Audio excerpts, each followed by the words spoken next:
Et c'est la première fois qu'ils viennent sur le plateau. Je suis ravie de vous présenter une proposition détonnante. J'ai travaillé plein de jeux de mots comme ça, avec les Rust Riders. Alors, j'ai le plaisir de recevoir Kostia Masquelier, bonsoir. Bonsoir. Quentin Mayer, bonsoir. Bonsoir. Mathieu Chevalier, bonsoir. Et Brice Lemaire, bonsoir. Bonsoir. Alors, je ne me suis pas trompée, je suis fière de moi, j'ai donné tous les noms. Maintenant, on va parler de ce que vous faites. J'ai évidemment blagué en parlant des Cavaliers Rouillés parce que j'ai adoré comment votre nom, vous avez trouvé votre nom. En fait, vous faites quoi dans la vie, les gars ? Eh ben, on est cascadeurs justement, et ce nom nous est venu en fait pendant la période du Covid où tout était un peu à l'arrêt, hein, comme tout le monde le sait, et c'est vrai qu'on s'est retrouvé à se dire mais quand on va reprendre du service, il se peut qu'on soit un petit peu rouillé, non? Et on cherchait un nom pour notre association, et c'est parti de là. Voilà, c'est là qu'on s'est dit Cavalier Rouillé, Rust Riders, c'est pas mal. Alors comment on se retrouve entre cascadeurs comme ça pendant la période du Covid ou autre? Enfin, c'est un métier. Alors c'est un métier, on entend en parler, on imagine bien ça. Enfin ça va, on voit les studios d'Hollywood avec les cascadeurs. On a un peu du mal à se l'imaginer dans la vie de tous les jours. À Mulsanne, tiens, il y a un cascadeur dans le coin. C'est assez improbable, c'est vrai, ouais. Moi, je me suis remis à cheval en fait chez Mathieu à l'époque, quand je me suis mis à ce métier-là. Et après, j'ai rencontré Brice, et puis Quentin. Et puis, travaillé ensemble dans différents lieux. Et puis, arrivé le Covid, et on s'est dit, pourquoi pas se confiner justement là où il y a des chevaux encore, où on peut continuer Alors à développer quelque chose. Vous êtes spécialiste dans les cascades à cheval ou... Parce que j'imagine que c'est une partie quand même de votre travail. Oui, c'est un tout, parce que ça fait bientôt presque une vingtaine d'années maintenant qu'on est quand même dans ce métier-là, et on a pu bosser, travailler dans des parcs d'attractions différents dans la France, et c'est là où on s'est rencontrés aussi au fur et à mesure, et ça nous a permis de développer plusieurs compétences, entre autres la cascade, un peu de comédie, de théâtre, voilà, de mise en scène. On s'est lancé justement sur ce projet en se disant pourquoi pas créer notre propre scénario et intégrer tous les ingrédients qu'on aimerait bien faire, qu'on aurait eu envie de voir. C'est ça. Ouais. Alors, comment vous avez choisi le western Ça, c'est en fonction de là où on a travaillé un petit peu. Voilà nos premières amours. Là, on a commencé le spectacle dans le sud de la France, dans un parc d'attractions où c'était que du western. Et donc, c'est là où on s'est rencontrés. C'est là où on a formé un peu nos armes. On a commencé. Et c'est là où on est le plus à l'aise. Et on s'est dit, bingo, hein. C'est là où on avait le plus de matos aussi. C'est bien un spectacle, mais il faut quand même beaucoup les costumes. Et du coup, Mathieu, c'est chez vous les chevaux? Oui, parce que je tiens une pension sur Mulsanne depuis une douzaine d'années maintenant. Et c'est un lieu qui permet de travailler les chevaux, d'avoir aussi un espace pour faire la mise en scène du spectacle et produire le spectacle. Oui, parce qu'on a vu les images, il y a quand même il y a du décor, quoi. Il faut un petit peu de place. Ouais. Voilà, on fait pas ça dans sa chambre, quoi. Non, c'est vrai, ouais.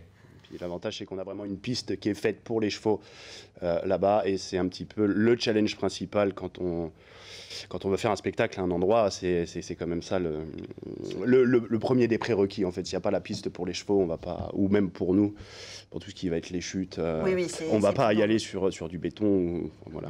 Alors, on va voir des cascades. J'imagine, c'est un western. Il y a l'histoire d'une voleuse, c'est ça? C'est ça, une voleuse de bétail. En fait, on a de chevaux, tout ça. Mais on a repris des personnages qui ont réellement existé. Certains qui sont un peu moins connus, qu'on a un petit peu moins vus dans les westerns au cinéma. Et on a mélangé aussi un peu les faits historiques et ce qui aurait pu aussi se passer. Oui. On a un petit peu adapté parce que c'est vrai qu'il y a plein de choses qui n'ont pas été non plus retranscrites. Voilà. Donc il y a plusieurs... comment on peut dire, plusieurs tableaux avec chercher vraiment les oubliés de l'histoire aussi. Donc justement un gang de filles où l'histoire ne parle absolument pas des femmes aussi dans le Far West. Un marshal afro-américain qui a été vraiment un très très grand marshal à l'époque qui a fait des milliers d'arrestations à l'époque et avec très peu de morts en fait. Il a eu, je sais plus, c'est 14 morts pour 3000 arrestations. Voilà.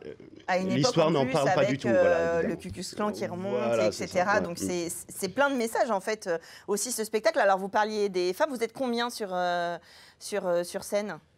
Et on est un bon paquet. on est un petit peu, ouais, on est pas loin d'une vingtaine, voilà, entre cavaliers, comédiens, tout confondu, quoi, voilà. Parce que là, il y a le décor de malade, les chevaux, bien sûr, hein, qui ont une belle place. Les costumes aussi, on est vraiment dans une proposition. Voilà, proche de ça, quoi. C'est assez immersif. Voilà, immersif, c'est le mot, ouais. Alors, c'est pas. Enfin, vous avez l'habitude, c'est votre boulot, mais juste pour rassurer le public, c'est pas dangereux.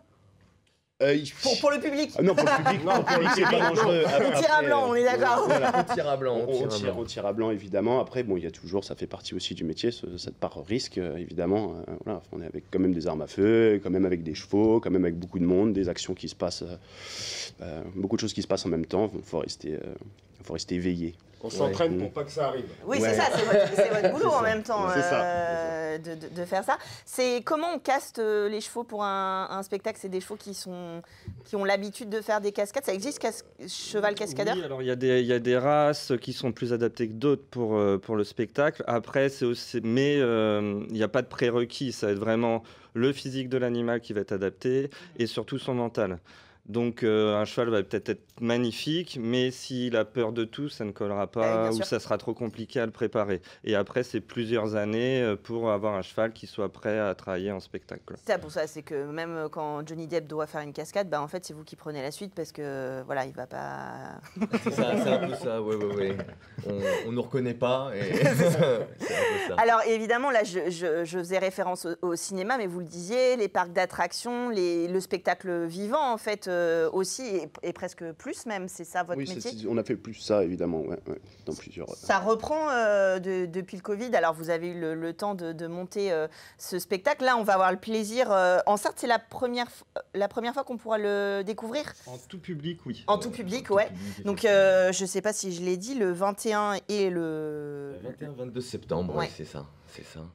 Et c'est la deuxième fois du coup que vous le jouez. Qu'on le joue, voilà, on l'a joué il y a 2 ans. Donc il faut venir le voir là, parce qu'après vous allez faire le tour de la France, de l'Europe, du monde avec. Peut-être, il faut quelques semi-remorques, c'est ça, si j'ai bien compris, c'est ça le truc, c'est que voilà. Déplacer le décor quand même, effectivement, ça demande un petit peu de logistique, mais ça peut être une belle aventure aussi, oui. Et comment vous faites pour passer de cascadeur parce que là, vous me parlez de théâtre, de comédie en tout cas, il y a le spectacle, j'imagine qu'il y a de la musique, la lumière, le décor. Comment vous êtes entouré pour ça? C'est quelque chose que vous aviez envie de faire Ouais, je pense que c'est ça, nous ce qu'on aime, c'est le spectacle. Ouais. Voilà, et puis tous ces aspects, quoi. Alors c'est vrai que quand on voit le western, ça fait un peu le rêve de gosse, quand on a l'impression d'être dans un western Playmobil et que là on peut jouer en vrai, quoi. On est un peu des grands gamins, quoi. C'est ça aussi notre truc, je pense, qui nous rassemble, c'est on aime bien jouer aux Indiens, aux cow-boys, aux chevaliers, aux mousquetaires, aux pirates. Voilà. Et puis on s'est entouré de tous ces gens aussi qu'on a pu rencontrer pendant toutes ces années, un peu partout, et ça nous a aussi inspiré. C'est des belles rencontres, c'est des gens qui avaient diverses expériences, avec qui on a partagé pas mal de bons moments, et certains, on les a appelés pour venir justement participer à ce spectacle, et ça crée une belle énergie justement d'amitié et puis de professionnalisme aussi. Oui, d'émulation collective. Alors j'allais vous poser la question. On a bien compris que les chevaux, à la base, on est chez vous à Mulsanne, mais il y a un repère comme ça, parce que c'est très impressionnant quand même de voir les images. Alors c'est à côté de chez nous, donc nous on est très contents. Moi je suis sur LMTV Sarthe, donc évidemment Cocorico, les Sartois, on est très contents de pouvoir découvrir ce spectacle-là, mais j'imagine que ça demande peut-être des compétences qui viennent un peu de partout. Au niveau de l'équipe? Ouais. Ah oui, si. C'est ça, c'est des amis qui viennent un peu de partout en France. Là, oui, ça va être une belle grosse logistique. Ça fait bien chaud au cœur d'ailleurs eux se prêtent à ce jeu-là, justement, nous fassent confiance aussi. Donc ça fait chaud au cœur, ça met une petite pression, évidemment aussi. Et puis voilà, c'est à nous de les accueillir dans les meilleures conditions, d'avoir tout préparé avant l'arrivée de tout le monde, et puis on est en plein dedans là. Alors Brice, vous allez jouer Jesse James. Alors, du coup, non, je me suis trompée. Pardon. Voilà, j'ai voulu faire ma maline et en fait, voilà. Bien tenté, mais oui, c'est ça, oui, Jesse James, ça fait partie d'un des personnages qu'on a repris, un nom que je pense beaucoup de personnes connaissent quand même. C'est pour ça que je l'ai dit en fait, c'est que autant je joue pas bien à qui est-ce, mais je sais à peu près qui est Jesse James, quoi. Ouais. Et donc donc le Marshall Bass Reeves, c'est ça? Bass Reeves. Bass Reeves. Bon, j'écris très mal. Alors je connaissais pas son histoire, mais en effet c'est assez impressionnant. Vous jouez quoi?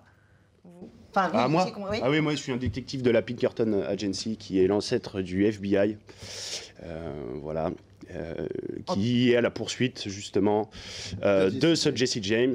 Et en gros, c'est plusieurs histoires qui s'entrecoupent au sein d'une même histoire. Et voilà. Et vous jouez? Et ben moi, cette année, je ne joue pas parce que je suis blessé, donc je serai dans le public. Ah, vous serez dans le public. Ouais, à suivre mes... Vous avez des chevaux qui jouent. Exactement. Vous êtes dans l'accompagnement de ce spectacle. On prend ses places en amont, on vient, vous avez une jauge... On a une jauge, oui, effectivement, qui peut aller jusqu'à environ 400 personnes. Il y a une billetterie en ligne, bien sûr, pour réserver en avance. Et il y aura aussi potentiellement une billetterie sur place, parce que, bon, en fonction de la météo, tout ça, il faut que les gens puissent s'organiser. Voilà. Si jamais on laisse cette possibilité-là aussi de venir prendre ses tickets le jour J. En dernière minute. Mais, voilà. En tout cas, Rough Riders, je vous invite à aller voir le spectacle le 21 août et le 22 septembre. Et puis, à vous suivre, vous viendrez nous dire où est-ce que vous exportez le western sartois un petit peu partout dans le monde. Je compte sur vous. Merci beaucoup en tout cas d'être venu nous présenter ce spectacle détonnant. Je continue. Nous, on se retrouve la semaine prochaine avec encore une actualité chargée justement avant le week-end des Journées du patrimoine. Jeudi prochain, même heure sur LMTV.